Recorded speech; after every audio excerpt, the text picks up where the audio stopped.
A 16-year-old girl called Armita Garavan died last week after being beat up by Iran's morality police, barely more than a year after 22-year-old Mahsa Amini died in almost the exact same circumstances, sparking worldwide outrage against the Iranian government. This led to a brutal crackdown in Iran, with hundreds of protesters killed during the demonstrations, thousands arrested, and 26 sentenced to death, 7 of those executions having already been carried out. It's clear to everyone that demonstrators inside the country take a huge risk, but most people feel safe protesting in Western democracies in support of those marching in Iran and against the Iranian government. Unfortunately, Iran has been turning its attention abroad, using a variety of means, digital and otherwise, to silence its critics internationally.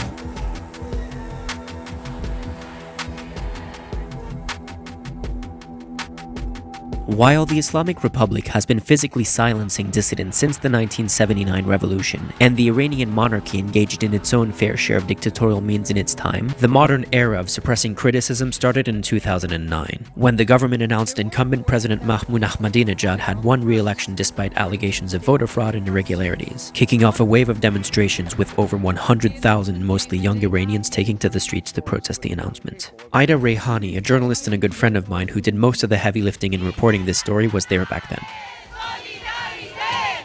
In 2009, my sister and I were in Tehran for my grandma's funeral.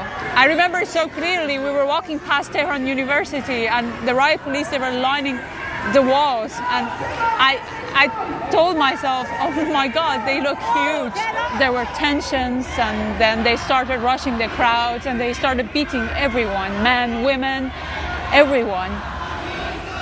My sister and I got beaten up too. The protests which followed the Green Revolution are also known as the Persian Spring. You can see them as a kind of a predecessor to the Arab Spring, not only because it was a youth-led pro-democracy movement, but also because it made heavy use of social media, in particular Twitter, as a way of signal boosting the movement with the hashtag Iran protests. In response, opposition leaders were placed under house arrest. A violent crackdown, so as many as 4,000 people arrested and hundreds allegedly tortured and killed. While Tehran says 36 people died during the protest, unofficial reports place the numbers much higher. 200 people in Tehran and 173 people in other cities in Iran. In the years that followed, growing economic grievances worsened by international sanctions, so anti-government protesters take to the streets again and again. And each time, they were met by a similar response. Internet shutdowns to disorganize dissent, violent crackdowns, arrests, imprisonments, and death. This brings us to September of last year. A 22-year-old woman of Kurdish descent was visiting Tehran with her family when she was approached by Iran's notorious guidance patrol, also known as the morality police. They reprimanded her for her outfit, beat her, and threw her into the back of a police van to take her to what they call morality rehabilitation. The government later released a video showing her passing out while in custody. After falling into a coma, she died on September 16th. You may have heard of her by her official Persian name, Mahsa Amini, but her friends and family knew her by her Kurdish name, Jina. The outpour of anger was immediate. This attack on women, historically robbed of their rights, opened the floodgates. The Kurdish community, also historically marginalized and brutalized by the Islamic Republic, reacted with the rallying calls of Jin, Jian, Azadi. Woman, life, freedom. This rallying call is not only heard in Iran, but to the surprise of many across the world. Expat communities, some exiled and some self-exiled, took to the streets to show their support for Iranians inside Iran. In Berlin alone, it is estimated as many as 80,000 people gathered to show their solidarity for the Iranian rights movement. The regime's core response to the widespread protests has more or less remained the same over the years. In the 2009 Green Revolution, in the 2018 economy-related protests, and later in 2022, when Iran was rocked by its most intense protests to date, the regime would respond with violent crackdowns, arrests, torture, suspicious deaths, and later execution of protesters for vague charges like enmity against God and corruption on earth. It's one thing for authoritarian governments to crack down on dissent in their own countries, but of course their reach doesn't stop at their borders. For instance, in 2020, Rwanda kidnapped and imprisoned Paul Rusesabagina, famous for being the inspiration for the film Hotel Rwanda. In 2021, Belarus forced a plane not destined for Minsk to land so they could kidnap and imprison one of its passengers, political activist Roman Protasevich. And Canada just accused India of assassinating Hardeep Singh Nijjar on Canadian soil. These are just a few examples, but plenty of countries do the same, from Russia attempting or carrying out multiple assassinations in Europe in recent years, to China trying to silence the Uyghur diaspora internationally. And of course, Iran. According to human rights nonprofit Freedom House, since 2014, the country has been linked to 5 assassinations or assassination attempts in 3 countries, and plots were thwarted in at least 2 others. This is called transnational repression, which Freedom House defines as governments reaching across borders to silence dissent among diasporas and exiles, including through assassinations, illegal deportations, abductions, digital threats, Interpol abuse, and family intimidation. Back in April, the FBI sounded the alarm on what it described as brazen attempts to intimidate or harass critics of their regime inside the US. In one particular case, US authorities say Iran hired private investigators to gather information on Iranian-American journalist Masih Alinejad and even attempt to kidnap her. In December of last year, Paris-based Iranian activist Masih Kamari received a message asking her to call her mother's phone in Iran. When she called, a man picked up and threatened to imprison her parents if she didn't stop her activism. Here's a recording of the phone call she shared with the media. ببینید شما هر اقدام اونجا علیه جمهوری اسلامی انجام بدهید جرم است و خانواده شما باید اینجا پاسخ نه خیر، هیچ جای دنیا جناب هیچ جای دنیا بابت جرم یه نفر خانواده‌شو هیچ جای دنیا بخواد. This has always been happening. This is Dr. Sandro Gaikin. Sandro's fine. Okay, then this is Sandro, a military intelligence expert. I used to be a director at NATO, advise a number of governments. I was a diplomat in the German Foreign Office and designed the German cyber foreign policy strategy. Now he's a researcher and entrepreneur in cybersecurity and cyber defense. Authoritarian states are always afraid of their image abroad, and of course they are paranoid about dissidents, and they're paranoid about conspiracies, as they call it, in the West, by dissidents, by a diaspora, by people who are not happy with their regimes. Amid the international wave of protests since the killing of Mahsa Amini, The Guardian describes Iran's recent efforts as a Europe-wide campaign of harassment, surveillance, kidnap plots, and death threats targeting political activists protesting against the regime. We spoke with Iranian activists here in Germany about their own experience with transnational repression.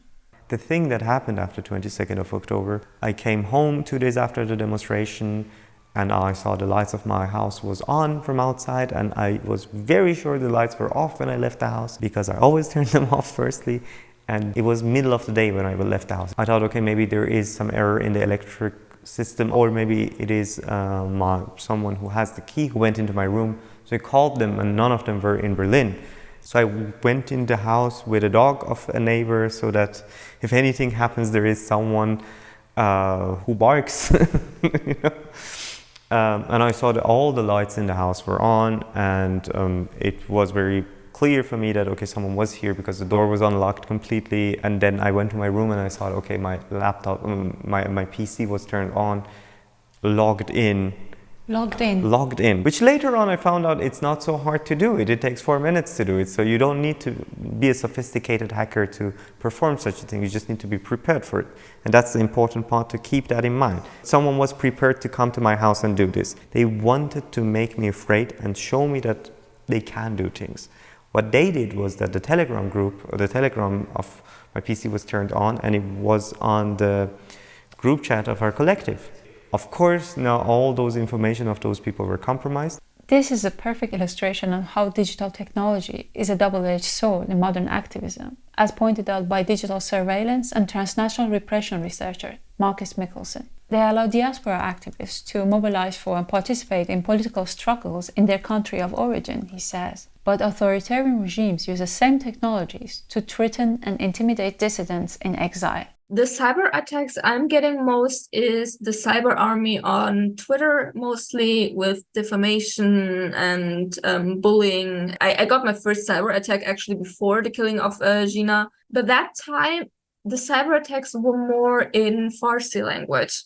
There was no real cyber army in German language. But what we're seeing since the beginning of 2023, that the cyber army also has cyber accounts using the German language. And this I take as a sign that the regime in Iran is actually acknowledging what we're doing here.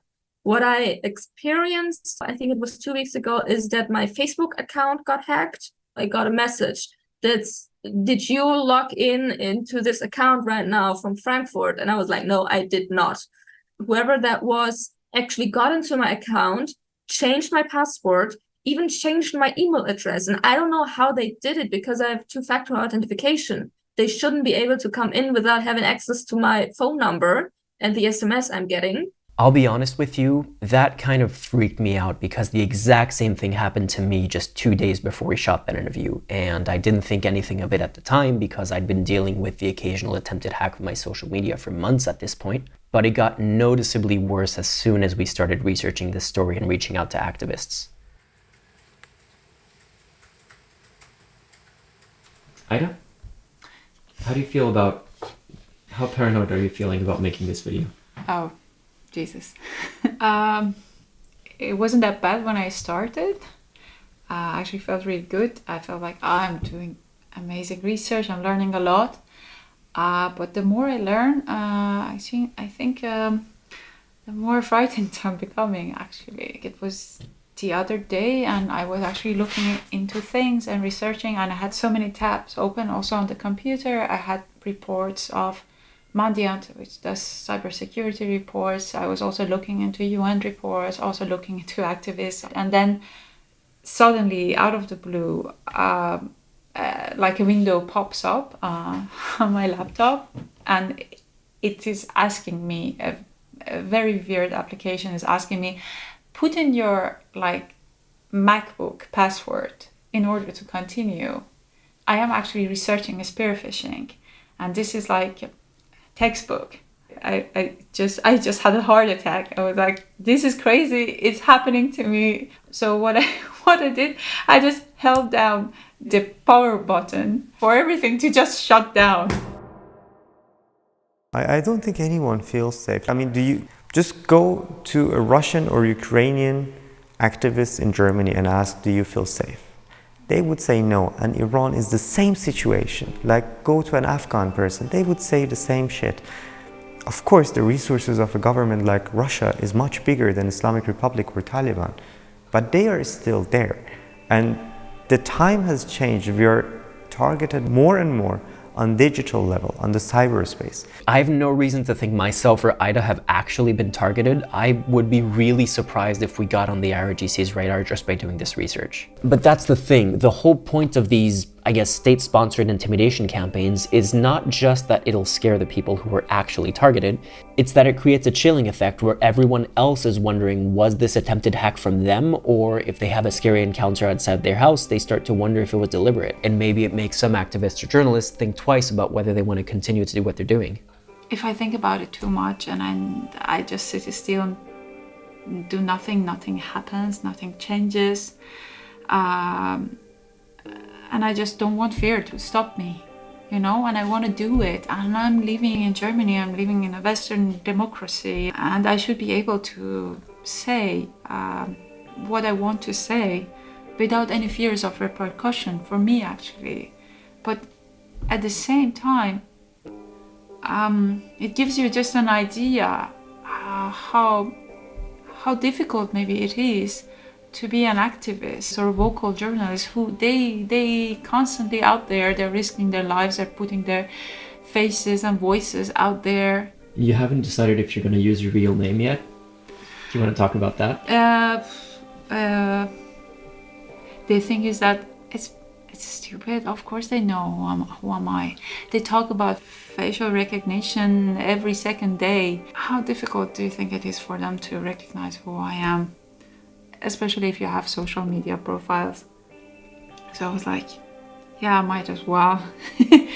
In general, I can only say that the only times that I feel rather comfortable, rather secure is in our demonstrations. I wasn't scared about being targeted by the Islamic Republic, even after I became a little famous for my activism.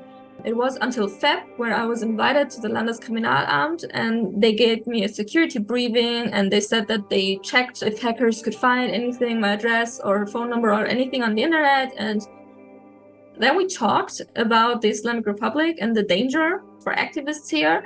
And after talking to the Landeskriminalamt and after seeing how they work and what they know about the Islamic Republic, then I got scared, because I realized there's so much they don't know. This August, just a few weeks before the anniversary of Mahsa Amini's death, the Bundesamt für Verfassungsschutz, or BFV, Germany's domestic intelligence agency, published this report. Advisory on cyber espionage against critics of the Iranian regime in Germany. In it, they warn about a specific hacker group, referred to as Charming Kitten. Yeah, Charming Kitten is one of the older groups that we know. The indicators that we have that they're from Iran actually is that they are mostly interested in Iranian targets. So much of this attribution, as we call it, is done by simply looking at who they're targeting and how they're targeting, what they're interested in. So in this case, it's a very exclusive and specific interest that they exhibit. So that's the main indicator that we get for Iran. We also have some more secret inside knowledge, of course, into the methods of Iran, the technical methods that are being used, and those match with the patterns, the technical patterns that are being used by Charming Kitten. They're also pretty lazy in terms of the infrastructure that they're using. The attack infrastructure is always the same, even if it's being discovered and even if people say, hey, look, that's Iran. Usually when you're an attacker and you're being caught and people know that this is your infrastructure, then you change the infrastructure so you can pretend that you're someone else again, but they just don't care. Mostly what they do is phishing and spear phishing. So that's the equivalent of frauds. They're trying to build a trust relation with their victims by pretending to be a friend or pretending to be a superior or pretending to be some entity, like a government entity that's trying to help them. I know of one person who got an email from someone who claimed to be someone, and then forced them to click on a link all the time. There was a journalist of a newspaper, and if you Google that name, that person exists and really works for that newspaper. And now my friend is trying to reach out to the newspaper and seeing if that colleague really wanted to interview him and really wanted to make him click on that link. I actually thought about this when we contacted our activists for this story. I thought, there is no way they're not going to be suspicious of me. Because if I were indeed targeting them, this is how I would do it. I would send them an email, posing as a journalist working for any media news outlet. I just would need them to say yes to my interview request. Afterwards, I send them an online meeting link. They click on it. It takes them to a fake Google Meet page to harvest their credentials. They put in their login details and bam, I have access to their accounts. Now I can even pose as them in order to gain access to other high-profile targets. Well, every person that reached out to me, the first question for me is whether they're an agent or not. So I always think about it. So I vet everyone. It's always about a combination of how much I trust a journalist and how much I think it is important to go out, rather than is this journalist someone I can trust or not. But of course I vetted you. So yeah, these cases are happening, and I wouldn't know if it's just a coincidence, if it's my incompetence of protecting my own accounts, or is it really the Islamic Republic and the so-called Charming Kittens behind that? Well, you cannot usually tell the difference between a normal criminal phishing attack and an APT. Let me quickly pause here. APT stands for Advanced Persistent Threat, which, in short, are state-sponsored hacker groups used to conduct cyber warfare and other activities in cyberspace. You might have heard the names Fancy Bear or Cozy Bear in the context of the Democratic Party email hack in 2016 in the US. They're Russian APTs. The Lazarus Group is a famous one from North Korea, and Charming Kitten is also considered an APT, but from Iran. If you are a bit more interesting as a target, the APT may develop more effort into you, so they may try to impersonate someone. They may put more effort into designing fake websites, fake forms, or anything. So once you discover something that's actually very good and very personal in particular, because the personal aspect requires former analysis and former work, So that means that a case officer has been assigned to you and has been researching you. So once it goes into spear phishing, which is more sophisticated and has at least like 3-4 indicators and references to other work elements that you're having, then you can be fairly sure that it's an APT who has a very specific personal interest in you. In one example of such an attack in 2015, Masih Alinejad, the Iranian-American journalist we mentioned earlier, was tricked into revealing her passwords after hackers impersonated one of her young relatives in Tehran using their compromised Facebook account to contact her. Both Ozzy and Daniela have been in touch with the German state criminal police, the Landeskriminalamt. They told me if anything weird is happening, I should tell them. So I called the Landeskriminalamt. It was very hard to reach them. And by that time, I was so happy that it's nothing urgent. What would I do if it's something urgent? But I got that. I reported it. They said that by that time now, they don't see anything political behind it.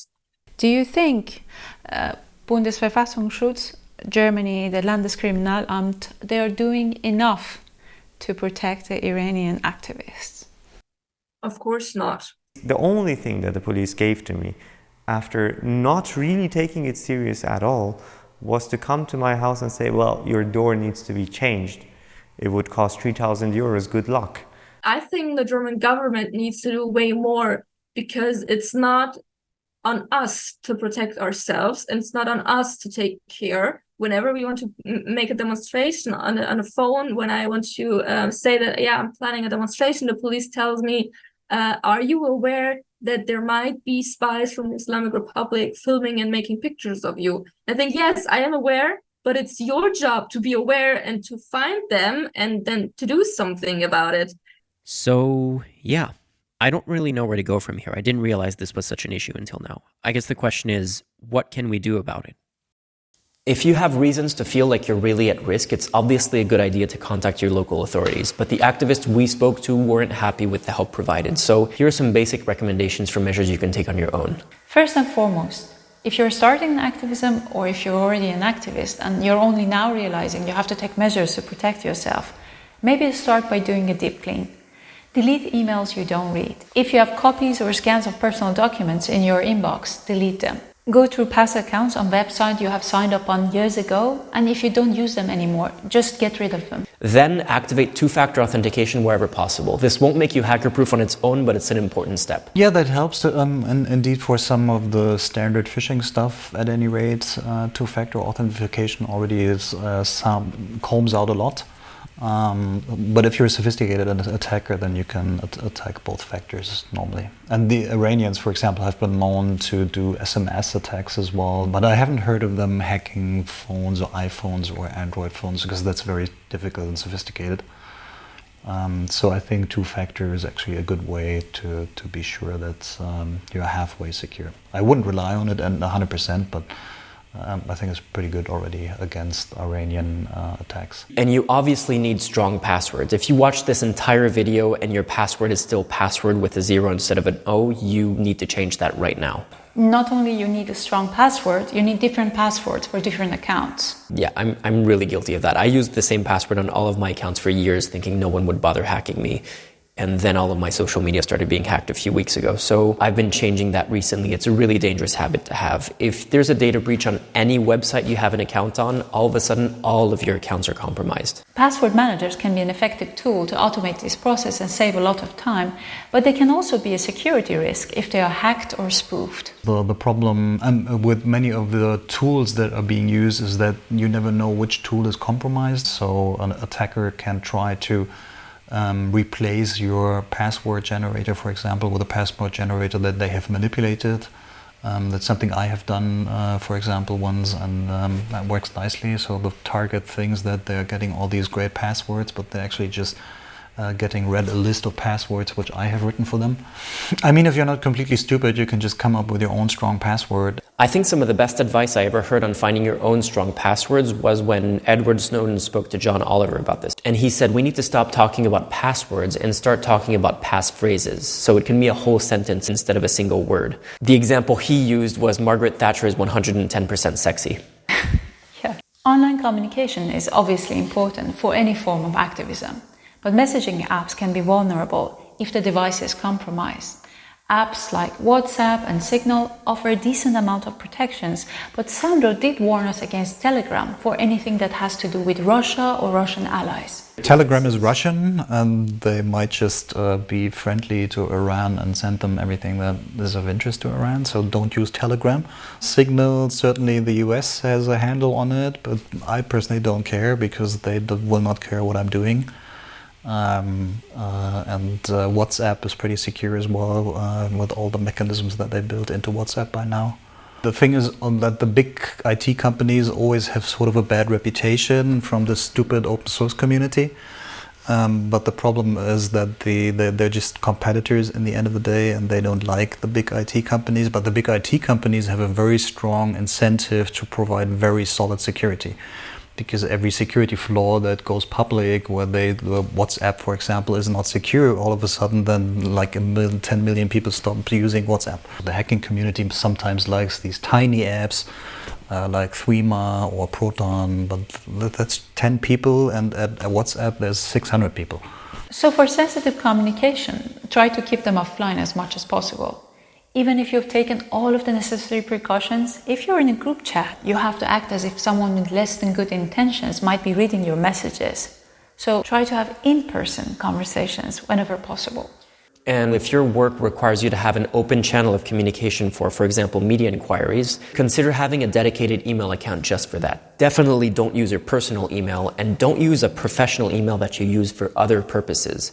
That email will be the biggest target. So if it's compromised, at least they won't have access to all of your other messages. And in terms of devices, not everyone has the luxury of being able to afford an iPhone, but they are generally considered safer than Android devices. And I think that's a good point to end on. Sure, we don't all have an iPhone, and it's not always convenient for us to switch to a different device. And that applies to all of these points. All of these measures are important, but they're all inconvenient in different ways. They all have drawbacks. So what I would say is assess your own level of risk and the level of convenience you're willing to sacrifice to address that risk. If you're a low-level target, you probably don't need to do all of these. That's probably too much for you. At least do some of them, but if you're at particularly high risk, doing all of these might not be enough. Maybe you'll need help from experts that we can't provide in this video, so keep that in mind. And on a final note, these concerns may sound scary, but remember, the governments are spending all these resources because what activists do actually matters. By no means we feel safe, but it doesn't mean that just because we are not feeling safe, we also suppress our activism whatsoever. Because the people who are fighting in Iran, they feel unsafe. There are more attacks on activists, on journalists, on scientists, because it works. What we're doing is actually helping. I'm sorry I don't have a more satisfying conclusion, so let me know in the comments what you think could actually solve this problem instead of your basic preemptive self-defense cybersecurity measures. This video took a while to put together. There's some things that happen behind the scenes that I can't even talk about, but I really want to thank my Patreon supporters for being so patient and sticking by me. I also want to give a special thanks to Ida for teaming up with me on this one, and it was amazing working with her. And thanks to our interviewees, Ozzy, Daniela, and Sandro for taking the time. If you want to help me make these long-term projects, it would be unbelievable if I could just pay my bills from the Patreon revenue without worrying about how it's going to perform on YouTube once it goes out. And if you want to help me with that, you can go to patreon.com/barelyinformed. And you have the bonus of getting more footage from all the interviews that we did for this video and for all videos in the future that are going to be exclusively available on Patreon. But obviously it's totally fine if you can't afford to chip in. You can already help a lot by liking this video, leaving a comment, subscribing to the channel, hitting the bell, and that would really help with the algorithm to grow this channel so I can do more ambitious projects in the future. Anyway, thank you so much for watching. You can also find me on Instagram and TikTok at @barelyinfo, and see you next time.